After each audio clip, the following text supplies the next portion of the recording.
Hello students. Today we will be learn chapter number 1, The Lost Child from Moment. First of all, we discuss about a child who goes to fair with his parents. He is very happy and excited and want the sweets toys display there. एक बच्चा जो कि काफ़ी खुश है अपने माता पिता के साथ, काफ़ी एक्साइटेड है एक फेयर में जाने के लिए, और वहाँ पे वो सारी चीज़ें जो वहाँ पर डिस्प्ले हो रही हैं उस फेयर में, जैसे स्वीट्स हैं, टॉयज़ हैं, उन सभी की वो डिमांड करता है. But his parents don't buy, लेकिन उसके माता पिता उसके लिए वो नहीं खरीदते हैं फॉर हिम, ठीक, उसके लिए. And why then does he refuse when someone else offer them to him. और तब ऐसा क्या होता है कि जब कोई एक दूसरा शख्स या दूसरा व्यक्ति उसके लिए ये सारी चीज़ें ऑफ़र करता है, लेकिन वो सारी चीज़ें उस चीज़ को रिफ्यूज़ कर देता है. थोड़ी देर पहले जब वो अपने माता पिता के साथ था तो वो सारी चीज़ें उसको बहुत अच्छी लग रही थी, उन सभी चीज़ों की वो डिमांड कर रहा था, लेकिन जब वो खो जाता है उस फेयर में तो क्यों वो सारी चीज़ों को रिफ्यूज़ कर देता है, इस स्टोरी में काफ़ी डिटेल में वो बताया गया है. Let's start. It was the festival of spring. From the wintry shed of narrow lanes and alley emerged a galley-clad humanity. मतलब है इसमें राइटर कहना चाहते हैं कि ये फेस्टिवल है स्प्रिंग का. स्प्रिंग का फेस्टिवल तब होता है जब फरवरी और मार्च का समय होता है, तो उस बीचों बीच एक स्प्रिंग का टाइम होता है जिस समय ना ज़्यादा ठंड होती है ना ज़्यादा गर्मी होती है. उस समय का टाइम है और ये फेस्टिवल एंजॉय कर रहे हैं सभी. And from the wintry shade of narrow lanes, और उस वक्त सभी लोग अपने घरों से, इमर्स मीन्स होता है बाहर निकलना, लोग अपने घरों से बाहर निकलते हैं और गली मोहल्लों से होते हुए सारे व्यक्ति वहाँ पर उस फेस्टिवल को सेलिब्रेट करने निकलते हैं. Some walked, some rode on horses, other sat being carried in bamboo and bullock carts. और कुछ लोग पैदल चलकर रात पहुँचते हैं वहाँ, कुछ लोग हॉर्सेस पर, और कुछ लोग बैम्बूज या जिसको कहता है बुलक कार्ट्स पर बैठकर वहाँ फेस्टिवल पर पहुँचते हैं या उस फेयर पर पहुँचते हैं. One little boy ran between his father's leg brimming over with life and laughter. अब जो एक छोटा बच्चा है, वो बच्चा, ब्रीमिंग मीन्स बच्चा होता है काफ़ी एक्सट्रीमली हैप्पी, मतलब बताते हैं कि वो बच्चा काफ़ी खुशी अपने पापा के, अपने फादर के साथ यहाँ वहाँ उनके पैर से लगते हुए, कभी उनके यहाँ वहाँ होते हुए काफ़ी खुशी वो उस फेयर की ओर आगे बढ़ता है. Child come called his parents as he lagged behind fascinated by the toys in the shop that lead the way.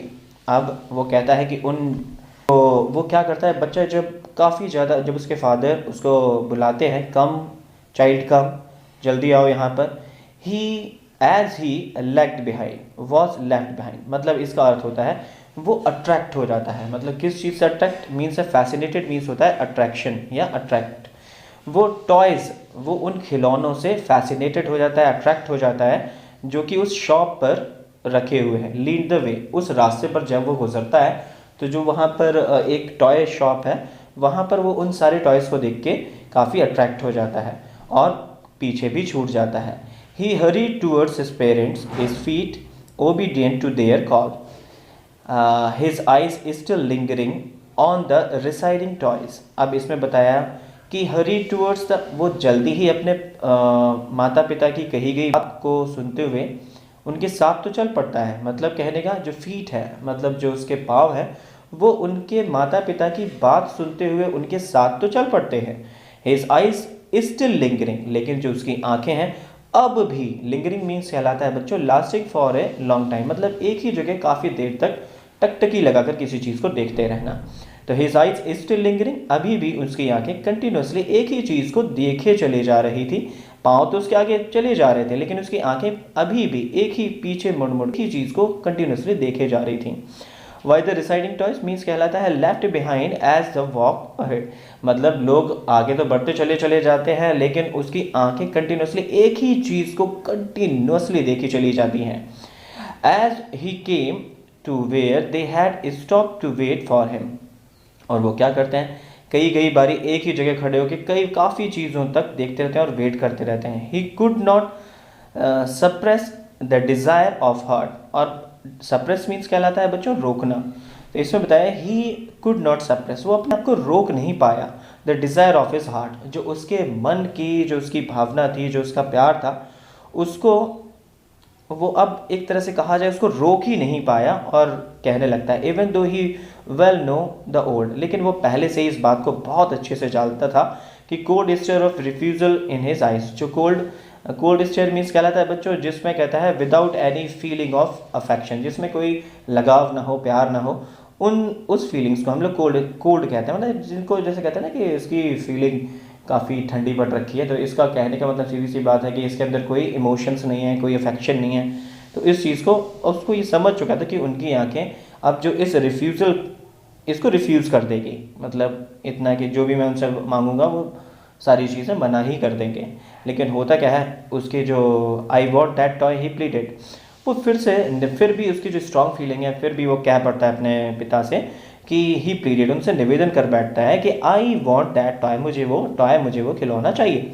His father looked at him red eyed in his family tyrant's way. Tyrants means एक तरह से बच्चा है, टैरेंट्स वे means कहलाता है कि किसी एक ऐसे राजा जिसकी तानाशाही चलती हो, मतलब जो भी चीज़ है उसको मना कर देना, इस तरह से। अब वो क्या, उसकी जो फादर थे वो काफ़ी रेड आइट मीन्स काफ़ी गुस्से से भर के उसकी ओर देखते हैं। एंड इस फैमिली टैरेंट वे, और जैसे कि सभी टैरेंट वे, जैसे कि आप जानते हो कि एक तानाशाही तौर पे सब चीज़ें के रिफ्यूज़ कर देना, मना कर देना, इस तरह से मना कर देते हैं। His mother melted by the free spirit of the day was tender and giving him her finger to hold, said look child what is before you, exclamation का साइन है। तो अब इसमें बच्चों इन्होंने बताया उसकी माँ मेल्टेड, जैसे कि होता ही है कि सभी की माएँ जब भी पापा गुस्सा करते हैं, कुछ ऐसा करते हैं, तो माँ काफ़ी जल्दी मेल्ट हो जाती हैं। तो माँ भी इसी तरह से मेल्ट होगी, उसकी इतने प्यार भरी स्पिरिट, उसकी प्यार को देखकर, उसके बच्चे के इमोशंस को देख के वो काफ़ी इमोशनल हो जाती हैं और मेल्ट हो जाती हैं। तो इस चीज़ को देख के वो मेल्ट होकर अपने बच्चे को बोलती है कि देखो बच्चे, तुम्हारे आगे क्या है। It was flowering mustard field paid like melted gold as it swept across miles and miles on off overland. वो बताती है उसकी माँ, it was flowering mustard field, कि देखो सामने कितनी खूबसूरत मस्टर्ड फील्ड सामने शो कर रही है। ऐसा लग रहा है कि जैसे कि जो सोना है वो पूरा का पूरा मेल्ट होकर पीलो मील बिखरा हुआ है, इस तरह से शो कर रहा है। A group of dragonflies was bustling about on their gaudy purple wings. Gaudy means कहलाता है extremely bright या showy, और bristling means होता है हलचल करना। और वहाँ पर एक ड्रैगन फ्लाइज है जो कि ब्लस्टिंग कर रही है, हलचल यहाँ वहाँ मूव कर रही है। On the gaudy purple wing, अपने एक्सट्रीमली ब्राइट मतलब बहुत ज़्यादा चमकीले पंख, पर्पल पंख लेकर यहाँ वहाँ वो ब्रस्टलिंग कर रही है। And the interception and flight of A lone black bee of butterfly in search of sweetness from the flowers. अब वो क्या कहता है बच्चों, उसी समय से एक इंटरसेप्शन मीन्स कहलाता है बच्चों अवरोध उत्पन्न कर रहा, मतलब उसी समय उस चीज़ को एक और अवरोध, क्या मतलब क्या किसी चीज़ को रोकने के लिए कोशिश क्या कर रहा था। Flies of lone black bee, मतलब एक भौरा है। भौरा आप जानते हो कि ब्लैक कलर का होता है, जो उड़ता रहता है, जो शक करता रहता है फूलों से उसकी स्वीटनेस, और बटरफ्लाइज। अब इसी तरह से जो भौरा है, जो ब्लैक बी है और बटरफ्लाई, वो क्या सर्च कर रही है, फ्लावर से स्वीटनेस शक करने के लिए यहाँ वहाँ घूम रही है। द चाइल्ड फॉलोड हिम, और जो बच्चा है वो फॉलोड दैम, जो बच्चा है वो उनके साथ चल पड़ता है। On the air with his gaze, उसकी निगाहें कंटिन्यूसली टकटकी लगाए, गेज मीन्स होता है निगाहें, उसको देख रही थी। किसको, उस ब्लैक बी को एंड बटरफ्लाई को। Still one of them would still its wing and rest, और वो तब तक उनके पीछे चलता चला जाता है जब तक कि वो एक जगह रुक कर या कहीं बैठ नहीं जाती किसी फूल पर। And he would try to catch it, और वो उसको पकड़ने की कोशिश करता है, but it would go fluttering, flapping up into the air when he had almost caught it in his hand. और जैसे ही वो उसको पकड़ने की कोशिश ही करता है वैसे ही वो अपने पंख फड़फड़ाती हुई अपने पंख खोलकर उस एयर में हवा में उड़ जाती हैं. Then the mother gave a cautionary call. Come child, come on to the footpath. और तभी एक cautionary call, cautionary means होता है बच्चों चेतावनी भरा, एक किसी को चेतावनी देना या चेतावनी देते हुए किसी को बुलाना. अब उन्होंने उसकी जो माँ है उन्होंने उसको कॉशनरी कॉल करके बोला कि कम चाइल्ड कम, कि यहाँ आ जाओ बच्चों, क्योंकि अब हम लोग आगे चल रहे हैं. क्योंकि अब इस तरह से आप एक चीज़ ये सोच रहे हो बच्चों कि बार बार वो बच्चा डिस्ट्रैक्ट हो रहा था, अपने कहीं ना कहीं यहाँ वहाँ मगन हो जाता था किसी चीज़ पर, बार बार छूट रहा था. ये चीज़ थोड़ा सा ध्यान देने वाली बात है. He ran towards his parents gaily and walk abstract means कहलाता है बराबर, उनके साथ साथ होके चलना, of them, of while being however soon left behind, attracted by the little insects and worm along the footpath that were teeming out. Teeming out means होता है बाहर निकलना. From their hiding place to enjoy the sunshine. अब इसमें वो बच्चा जल्द ही अपने माँ बाबा के साथ सुखपूर्वक, गैली मीन्स होता है खुशी खुशी, अपने माँ पापा के साथ वो चलने लग जाता है उनके साथ साथ. और वो तब तक ऐसा चलता रहता है, लेकिन कभी कभी वो क्या होता था, फिर से उसका माइंड डिस्ट्रैक्ट हो जाता था, सून लेफ्ट बिहाइंड, और जल्दी ही वो पीछे छूट जाता था. किन चीज़ों से वो अट्रैक्ट होता था? Attract by the little insects, मतलब छोटे छोटे कीट पतंगों से, वर्म से, कीड़ों से. एंड अलॉन्ग द फुटपाथ, जो कि फुटपाथ पर उसको मिल रहे थे. दैट वर टीमिंग आउट, जो कि बाहर निकले हुए थे. क्यों इंसेक्ट्स बाहर निकले हुए थे? फ्रॉम द हाइडिंग प्लेस, जहाँ पर वो छुपे हुए होते थे ना उस पगडंडी पर, उस पगडंडी से वो बाहर निकलकर वो बाहर आते थे. किस लिए? Hiding places of enjoy the sunshine, उस जो सनशाइन है, जो धूप है, उसको एंजॉय करने के लिए. कि वो समय एक ऐसा होता है बच्चों कि उस वक्त ना ज़्यादा तेज़ धूप होती है, ना ज़्यादा ही गर्मी होती है, तो मोस्टली सभी लोग उस सनशाइन को एंजॉय करते हैं. इसी तरह से वो इंसेक्ट्स भी उसको उस सनशाइन को एंजॉय करने के लिए बाहर आए थे अपनी जगहों से. और उस चीज़ को देखते हुए वो बच्चा काफ़ी उनसे अट्रैक्ट हो रहा था, उनको देख रहा था और रुक भी जा रहा था और पीछे भी छूट जा रहा था. कम चाइल्ड कम, फिर से उसके माँ बाप जो उसके पेरेंट्स हैं उन्होंने फिर से उनको बोला come child come. And call from the shade of a grove. Grove means बच्चों एक ऐसे छोटे छोटे पेड़ होते हैं जिनका वो घने हो जाते हैं, तो एक तरह की शेड टाइप की, छोटा सा कुंज जिसको कहते हैं, उसमें एक शेड टाइप का बना लेते हैं. Where they had seated themselves on the edge of the wall. Well, अब इसमें इन्होंने बताया कि वो क्या करते हैं कि एक जो पेड़ों का एक छोटा सा झुंड है, उसके जो शेड के नीचे वो सभी बैठ जाते हैं, और एक जो वेल है, कुआं है, उस कुएं के साथ में ही, उसके किनारे पर ही वो सभी बैठ जाते हैं उसके छाँव के नीचे. ही रैन टुवर्ड्स देम, और वो भी अब दौड़ता हुआ उनके पास आ जाता है. A shower of young flowers fell upon the child as he entered the grove. और जैसे ही वो उन छोटे से पेड़ों के झुंड के नज़दीक से गुजरता ही है कि उस बच्चे के ऊपर, मतलब छोटे छोटे जो फूल जो ऊपर लगे हुए थे उस कुंज पर, वो उसके ऊपर गिरने लग जाते हैं.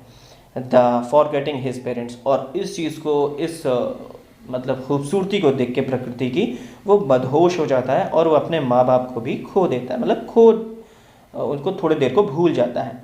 ही began to gather the raining petals in his hand. वो क्या करता है, अब जो पेटल्स थे जो नीचे गिरे हुए छोटे छोटे फूल थे, उनको सभी को कलेक्ट करने लग जाता है अपने हाथों पर. But lo, he heard the cooing of doves and ran towards his parents shouting the dove. तभी क्या होता है, वह उसको एक आवाज़ सुनाई पड़ती है डोव की, कबूतर की, और वो ज़ोर से अपने चिल्लाते हुए अपने माँ पापा के पास पहुँचता है कि द डोव ऐसे करते हुए भागता है. The raining petals drop from his forgetting hand. अब वो क्या होता है, जो उसके हाथ में जो उसने पेटल्स इकट्ठे कर रखे थे, वो सारे के सारे उसको भूल के वो उससे गिर जाते हैं.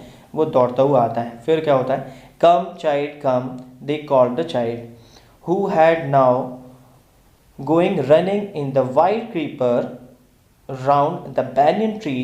The gathering him up, they took the narrow winding footpath which led to the fair through the mustard field. अब वो क्या करते हैं बच्चों, अपने बच्चे को फिर से आवाज़ लगाते हैं कि जल्दी आओ. अब देखो, फिर से आप देखो कि फिर से उसका वो बच्चा फिर से अपने माँ बाप से थोड़ी देर के लिए अलग हो जाता है, मतलब बार बार वो अपने माँ पापा से अलग हो रहा है। अब देखो फिर वो उसके जो मम्मी डैडी हैं उसको बुलाते हैं, कहते हैं कि आ जाओ, हु केम नाउ गोइंग। लेकिन अब वो क्या करता है, उसको एक बड़ा सा एक क्रीपर मीन्स कहलाता है बच्चों, एक राउंड राउंड सा एक आपने देखा होगा, एक राउंड राउंड गोल गोल चक्कर काटने वाला ऐसे एक होता है, पौधे भी मोस्टली ऐसे लताएं जिसको कहते हैं वैसे राउंड राउंड कट के नहीं ऊपर चढ़ती हैं, उसी तरह से ये बच्चा भी रनिंग, एक उसने बैनिन ट्री देखा, उस बैनिन ट्री के चारों ओर ये दौड़ दौड़ कर खेल रहा था, गैदरिंग हिम इनटू नैरो, और काफ़ी देर तक उसके साथ गोल गोल चक्कर लगाया, खेला, डांस कर रहा था। And winding footpath which led to the fair through the mustard field.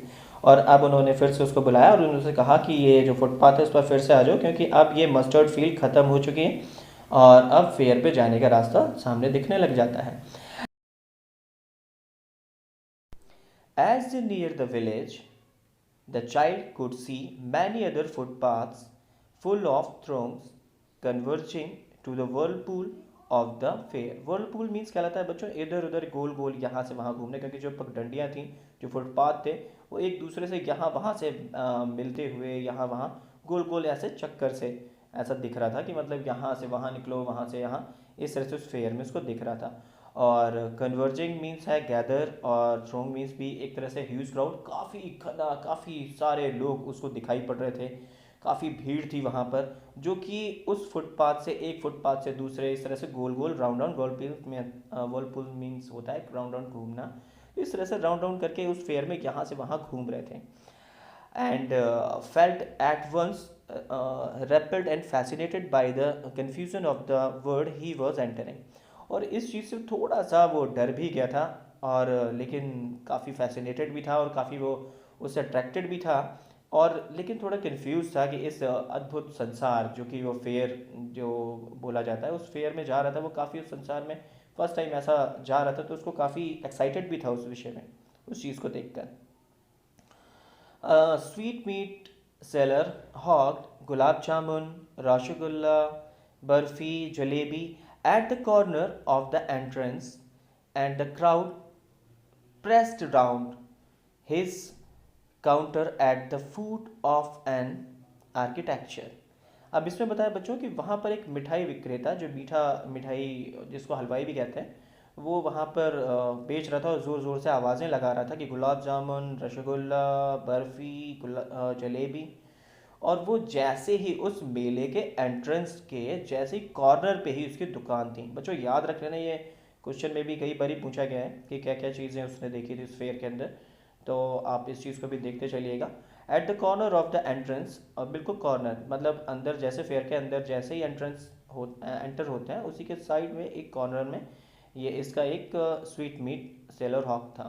तो वहाँ पर crowd passed around the corner at the foot of an architecture. उसने जो मिठाइयाँ थी वो इस तरह से अपने काउंटर को ऐसे से सजा रखा था, ऐसा लग रहा था एक के बाद एक, ऐसा आपने देखा होगा ना कि जैसे सीढ़ी नुमा जो होता है कि एक फिर उसके ऊपर दूसरी, फिर इस तरह से ऐसे ऐसे करके उसने मिठाइयाँ सजा रखी थी, आर्किटेक्ट कर रखी थी कि एज ए बिल्डिंग डिज़ाइन, मतलब बिल्डिंग डिज़ाइन समझ रहे होगे आप, कि एक ऐसी तरह से ऐसे बिल्ड कर रखा था कि जैसे कि डिज़ाइन नहीं होती है कि एक के ऊपर एक इस तरह से करके ऐसे सीढ़ी नुमा बना देते हैं, तो इस तरह से उसने architecture of many coloured sweets, और उसने बहुत सारे कलर की मिठाइयाँ भी वहाँ पर लगा रखी थी, decorate with leaves of silver and gold. और किस तरह के, और उन मिठाइयों पर सोने और चांदी के जो कवर्स होते हैं उनको भी डेकोरेशन के लिए लगा रखे थे। The child stared open eye and his mouth watered from the barfi that was the favorite sweet। अब बच्चों बड़ी मज़ेदार बात है, जो बच्चा है स्टर्ड बीस कहता है, सिर्फ वही उसको घूर घूर के देखे जा रहा था। क्या देख रहा था? ओपन आइड, मतलब अपनी आंखें फाड़ फाड़ के, और उसके मुंह में पानी आ गया था। क्यों उसके मुंह में पानी आ गया वो इस चीज़ देखते हुए? फॉर द बर्फ़ी, क्योंकि उसने अपनी फेवरेट जो स्वीट थी उसकी बर्फ़ी, उसको देख लिया। आई वॉन्ट दैट बर्फ़ी, और उसने कहा मुझे ये बर्फ़ी चाहिए। स्लोली मरमर्ड, मतलब मरमर्ड मीन्स होता है बड़ा धीमे धीमे धीमे धीमे, स्लोली मरमर्ड मीन्स फुसफुसा के धीमे से बोला। But he half knew as he backed, लेकिन उसने जो आधा बोला था और उनसे काफ़ी निवेदन स्वरूप उसने बोला भी, that he plea would not be heeded, means होता है paid no attention, he did means होता है। लेकिन ये सारी चीज़ें उन्होंने ज़रा सा से मतलब उनसे निवेदन किया, उसके एवज में उन्होंने आधा भी उसकी जो बात को ज़रा सी भी कोई अटेंशन दी ही नहीं, ठीक। Because his parents would say he was greedy, तो क्योंकि उसके जो माता पिता हैं वो ये जानते थे कि ये बहुत ही लालची है। So without waiting for an answer he moved on. अब वो समझ चुका था कि मेरे पापा मम्मी मुझे दिलाने वाले तो है नहीं, क्योंकि वो ये सोचेंगे कि मैं बड़ा लालची हूँ। तो वो क्या करता है, बिना उनके किसी आंसर को सुने हुए वो आगे बढ़ जाता है। फिर आगे सेकंड बच्चों ध्यान से देखेंगे कि द फ्लावर सेलर हॉप, अब वहाँ पर एक फ्लावर सेलर भी उसको दिखाई पड़ा। उसने क्या उसके पास क्या था, a garland of gulmohar and garland of gulmohar. अब वो ज़ोर ज़ोर से आवाज़ें लगा रहा था कि garland of gulmohar, a garland of gulmohar. एक गार्लैंड मीन्स होता है माला, वो माला बेच रहा था गुलमोहर की बनी हुई। द चाइल्ड सीम्ड इरिसिबली ड्राउन, अब वो इतना ज़्यादा उस चीज़ को देखने के लिए आतुर हो गया। ही वर्ड्स टूवर्ड्स द बास्केट, वो उस बास्केट के नज़दीक पहुंचा। एंड वेयर द फ्लावर्स ले हीप्ड एंड हाफ मरमर्ड, और जो कि वहाँ पर आप देख रहे होगे कि जो फ्लावर्स हैं वो एक बास्केट्स में रखे हुए थे, जो कि छोटे छोटे से ऐसे ऊपर नीचे रखे हुए थे मरमर। फिर से वो धीरे से फुसफुसाकर उसके लिए बोला, आई वॉन्ट दैट गार्लैंड। अब उसने फिर से फुसफुसा के क्या बोला, मुझे ये गार्लैंड, मुझे ये माला चाहिए। But he well knew his parents, लेकिन वो अपने पेरेंट्स को बहुत अच्छे से जानता था। Would refuse to buy him, कि वो उसके लिए ये नहीं खरीदेंगे। Those flowers because they would say that they were cheap. अब वो कहेंगे, ये उन फ्लावर्स को देखकर उस बच्चे ने पहले ही सोच लिया कि मेरे मम्मी डैडी हैं, वो इसको देख के पहले ही बोलेंगे कि ये चीप, मतलब बहुत ही घटिया है, ये इनको लेने की ज़रूरत नहीं है। सो विदाउट वेटिंग फॉर, उसने उनके आंसर को सुना ही नहीं, ही मूव्ड ऑन, और वो आगे बढ़ लिया। The third one is the man stood holding a pole with yellow, red, green and purple balloons flying from it. एक और व्यक्ति जो कि उधर आगे, जैसे ही वो आगे बढ़ा, एक और पोल पर काफ़ी yellow, red, green and purple balloons लेके खड़ा हुआ था, जो कि काफ़ी खूबसूरत दिखाई दे रहे थे। The child was simply carried away by the rainbow glory of their silken colours and he was filled with an overwhelming desire. Overwhelming means पहला था बच्चों वेरी स्ट्रॉन्ग फीलिंग, मतलब बहुत ही ज़्यादा, अब तो वो उससे रहा ही नहीं गया कि अब तो मुझे ये चाहिए। Desire of possess them all. अब वो क्या करता है बच्चों, एक व्यक्ति जो उसको सामने yellow, red, green, purple colour के बलून्स लिए वहाँ पर खड़ा हुआ था, उसको देखकर वो द चाइल्ड सिंपली कैरिड, मतलब उसको देखने लगा और वो ये कहने लगा कि मुझे तो ये भी चाहिए, अवॉइड द रेनबो। क्योंकि जो उसकी खूबसूरती थी, ऐसा लग रहा था जैसे इंद्रधनुष की जो ग्लोरी है, जो छटा है, उस चीज़ को, उनके जो कलर्स को देखकर वो उसमें खो गया। He was filled with an overwhelming desire to possess them all, और इस वजह से उसकी जो फीलिंग्स थी, जो उसके इमोशंस थे, वो काफ़ी ओवरवेलम्ड हो गए। उसको ये लगने लगा कि अब तो मुझे ये चाहिए ही चाहिए। But he well knew his parents would never buy him the balloons because they would say he was too old to play with such toy. इसमें बच्चों चलो मैं भी क्लियर करूँगा, पहले इसको देखते हैं। इन्होंने बोला कि लेकिन वो इन सभी चीज़ों से बहुत अच्छे से जानता था अपने मम्मी पापा को। वो जानता था कि उसके मम्मी डैडी उसको ये तुरंत ही मना कर देंगे और वो कहेंगे कि तुम काफ़ी बड़े हो गए हो इन बलून्स के साथ खेलने के लिए। सो ही वॉकड ऑन फर्दर, और वो आगे बढ़ चला। बच्चों इसमें एक वर्ड मिला मुझे, he was too old to play. इसमें बच्चों टू ओल्ड टू प्ले, अब जब आप लोग और आगे बढ़ोगे तो इसमें रिमूवल टू करके भी आएगा, इसमें आपको रिमूव टू करना होगा। तो जब भी ये टू और टू का यूज़ आपको शो करेगा तो आप चीज़ एक याद रखना बच्चों, इसमें नॉट का यूज़, डिड नॉट का यूज़, किस तरह से नॉट का यूज़ हम लोग करते हैं वो मैं आगे आपको जब ग्रामर पोर्शन में आपको समझा दूंगा। आगे देखेंगे बच्चों। Snake charmer stood playing a flute. एक जो एक स्नेक चार्मर था वो वहाँ पर खड़ा हुआ, प्लेइंग फ्लूट, क्या बजा रहा था, बांसुरी बजा रहा था। To snake which coiled itself in a basket, और वहाँ पर एक काला सा कुछ अंदर उसके बास्केट में सांप मौजूद था। Its head rise in A graceful bent like a neck of a swan। अब वो कैसे उसने अपना जो सांप था उसने किस तरह से अपना जो फन था उसको ग्रेसफुली बैंड कर रखा था, ऊपर की ओर उठाया हुआ था, लाइक ए नेक ऑफ स्वान, जैसे कि स्वान का जो हंस का जो नेक होता है ना वो काफ़ी लंबा सा ऐसे ऊंचाई की ओर उठा के रखता है, उसी तरह से वो दिखाई पड़ रहा था। While the music stolen in to its invisibly ears like the gentle rippling of an invisible waterfall. मतलब जो रिपलिंग मीन्स कहलाता है बच्चों वेव्स, मतलब जो उसकी गोल गोल जो वेव्स निकलती हैं जब वो फ्लूट बजती है, जो उसकी बीन जिसको कहते हैं, उसको बीन जब बजती है gracefully like neck sorry stolen into invisible ears, जो ऐसा कहा जाता है कि उनके कान तो होते नहीं हैं, लेकिन उन जो वेव्स होती हैं, जो उसके तरंगे जो उत्पन्न होती हैं उस वेव से, उन सभी चीज़ों को वो काफ़ी अच्छे से पकड़ लेता है। जैसे कि जब वाटरफॉल होता है तो वाटरफॉल आपने देखा होगा कि जब वो नीली निकलती है उस ध्वनि को ही आदमी कहता है कि उस ध्वनि को दूर से ही सुन लेता है, समझ लेता है, उसको वेव्स जो होती हैं उसकी तरंगे जो हमें दूर से ही पता चलने लग जाती हैं, तो उसी तरह से उस सांप को भी दे देता है, सुनाई पड़ता है। The child went towards the snake charmer, और जो अब बच्चा है वो स्नेक चार्मर के पास पहुंचता है, but knowing his parents had forbidden, मतलब फॉरबिडन मीन्स होता है नॉट अलाउड।